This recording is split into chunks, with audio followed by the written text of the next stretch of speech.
Welcome to the Chester Beatty, a collection of sacred texts and cultural artefacts from around the world. Today we explore the theme of gathering and how it connects us across diverse faith communities. What does gathering mean to you?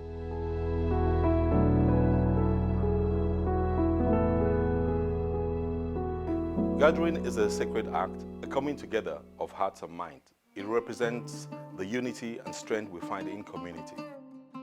Whether it's a place of worship, a shared meal, or a cultural celebration, gathering allows us to connect with our traditions and also with one another. And when we gather, we honor our ancestors and carry forward the wisdom and teachings that we have shaped our faiths for generations.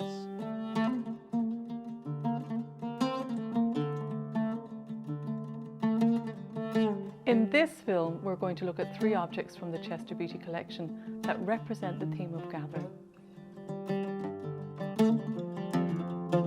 It's important for Hindus to have a central heart of their own home, a shrine, where their own sacred artifacts are kept. The temples are there purely to lead you to a point of meditation, and that is why these temples are actually called mandir, from the root manasa, which means mind. For Bar Mitzvah, for instance, this is when a 13-year-old boy is called to read from the Torah for the first time. And you'll have family coming in from all over the world to gather to mark this special occasion, reading from the Torah. Weddings, of course, and the day before on the Shabbat, family will gather together at the groom's synagogue. The groom is called to read from the Torah. So these are all big gatherings, very special things. Well, this beautiful psalter, which is so richly decorated with all the wonderful gold and lapis and whatever other stones and make the color. To me, it looks like St. Dominic preaching to people on the street. He's preaching from a sort of a balcony or something like that. And there are men and women together. And it reminds me that with our faith, when the children of Israel were coming out of Egypt and they traveled for 3 days and they were complaining about not having water and not having this and not having that, and Moses managed to find water for them, he really realized that because they hadn't been studying their faith maybe for 3 days, that 3 days would be the maximum. And so it was on the Shabbat, which was the Saturday, on Mondays and on Thursdays. Those were the maximum amount of time that you could go without studying. And this is why it reminds me of St. Dominic preaching. These 3 artifacts would represent the 3 major religions. And if I start off with the life of the Buddha, we see a picture where the Buddha is floating. And the impressive thing is, in the background is a radiant blue sky.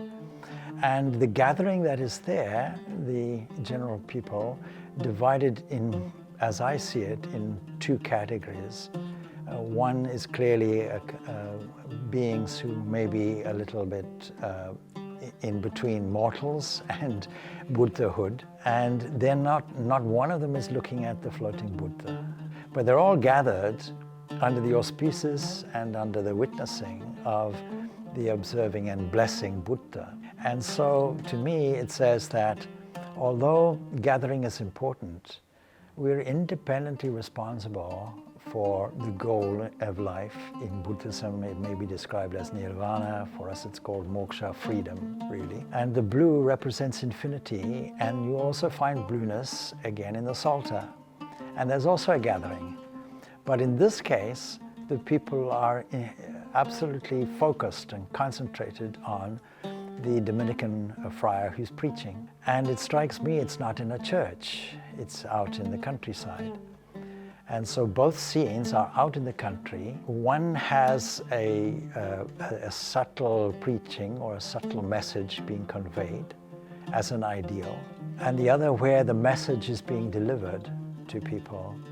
And I think there's one friar who's probably a little sleepy and not interested at all.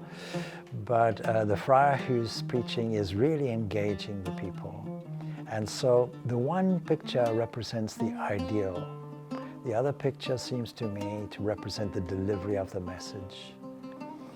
And then finally, here are the details. centered around such a gathering, such an impressive gathering. But it's not a nebulous gathering. We have a great direction, we know. And the direction is circular in the Hajj pilgrimage. In other words, the whole ideal in our philosophy is what we call samsara. That means a wheel of existence. And we want to try and get out of it.